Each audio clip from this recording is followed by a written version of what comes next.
I just love that song. And Cut, you're grooving out to it all morning, right? Do you remember that song when it came out?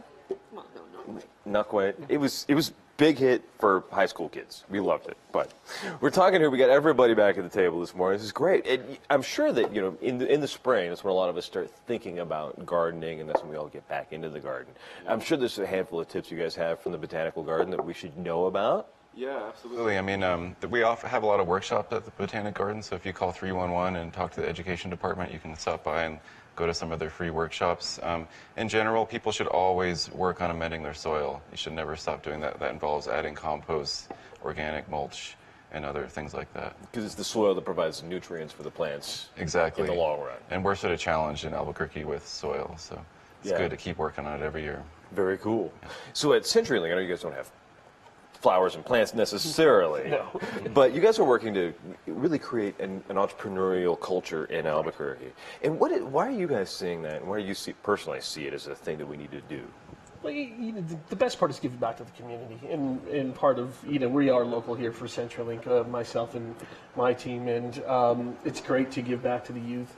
Hopefully, give them the skill set so when they grow up, they can be the future leaders, whether it's entrepreneurs, business leaders, whatever it be that makes themselves successful. Right. Well, but raising Jaden now, you're seeing that there isn't that kind of education in schools. Yeah, it's not that available or that prevalent. We've had a lot of great, healthy conversations where we're talking about funding, leadership, and executing. It's harder to take to that next step and execute. Right. And hopefully we'll be successful on Saturday. Anybody can have an idea. Correct. But taking the idea and actually turning it into a thing is the challenge. Exactly. And you talked about that earlier, getting accepted, right? Yes. And not giving up. Right. So, and giving them that attitude to keep trying. Right. Because there will be people who walk up to Jaden's lemonade stand who will say, no, that one looks better. Correct. And that's just like you guys with your books, right? Mm-hmm. You got to go with... basically, you got to know your audience, your readership, your customers, and meet their needs. Right. So if you had some advice for young Jaden as he's starting his first business, I mean, you've been in business for a while, Connie, and you've been basically self-employed, doing your own business as an author for a while. You have to stick with it. Yeah? And, how do you deal with that rejection? How do you deal with knowing that not everybody loves your books, not everybody loves what you do? You can't take it personally, and you have to realize everybody has what they like, what they don't like, and just because they don't want to read your book doesn't mean they're not going to read the next one. Right. And you have to basically know, like I said, know your audience, know your readership, know your customers. Right. So if you had some advice for Jaden as he's going into this and starting his first business as CEO, being in business, what would you tell him? I think part of it is to sort of keep a sense of humor. Yeah. Because it does get pretty serious out there. Some days you're thinking, "Hey, why am I doing this?" But you have to keep a sense of humor, and you have to keep a sense of optimism. It's like growing a tree, I mean, some winters might be a little bit hard, but you just got to stick with it and say, "Yeah, I'm going to try this again." Right. And just that positive attitude and that sense of belief in yourself too. We all could have given up long ago if we didn't have some little internal core, and you just have to nurture that. Right, right. There is a struggle now with the local bookstores. How do you maintain that in the kind of modern world with the local bookstore? Part of it is just being part of the community and having an open door where people want to come in, they want to have fun, they want to visit with people. But when we have an outstanding marketing director, and she is always doing something, inviting local authors, Alexander McCall Smith, she's just always doing things, and that's what you need to do. I'm always going to schools, doing book fairs, and just reaching out and being part of the community. It sounds just like what you guys are doing at the Botanic Garden too, having to be out there and be in the world and tell people, hey, we're here. Part of it, right? Right, something you can't get online or in a book. Yeah. Right, you have to go to the biopark to see it. That's right, Right. Mike, when was the last time you went to the Botanic Garden? Oh, I think last year, about a year. About a year ago? You and me both. I need to get down there. It was last year. It was a great event for the local restaurants. Oh, right. And it was fantastic. We had a great time. Yeah, it's an amazing amenity that Albuquerque has. I think a lot of people do forget about it. What's new with CenturyLink? What else are you guys working on? Lemonade Day is the big thing, but you guys do so much. We do. We sponsor a lot of opportunities. Just last week, we were at the Albuquerque Children's Christian Home, sponsoring, helping out there. Helping with the homeless vets every year. The storehouse.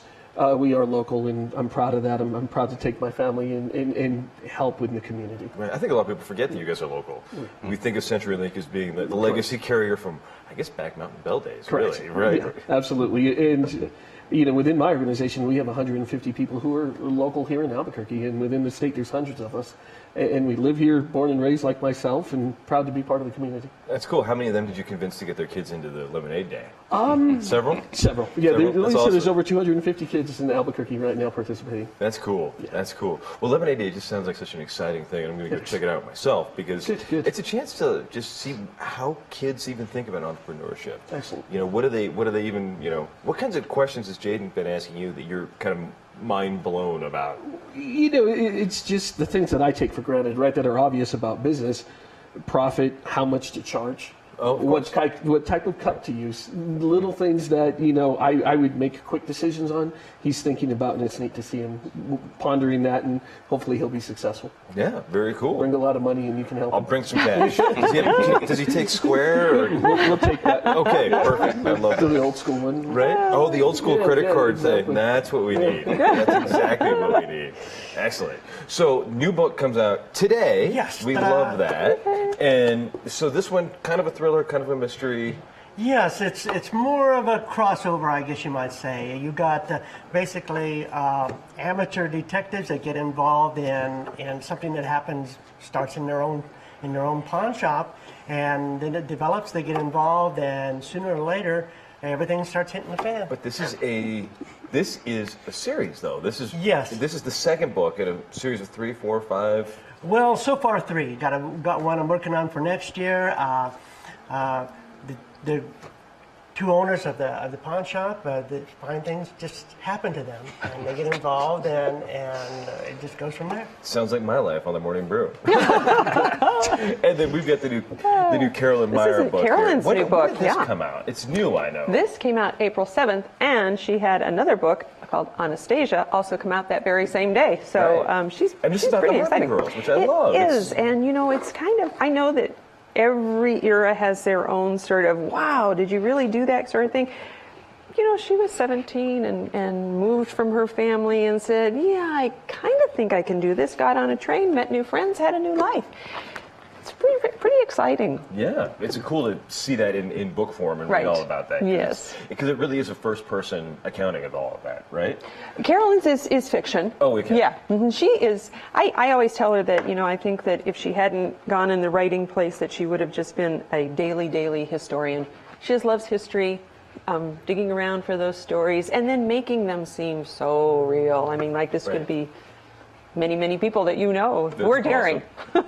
That's awesome. We'll be back in a couple of seconds, though, on the Morning Brew with Friends. We're going to talk about, how to reach out to everybody here, where we can find copies of all of these great books, all on the Morning Brew with Friends.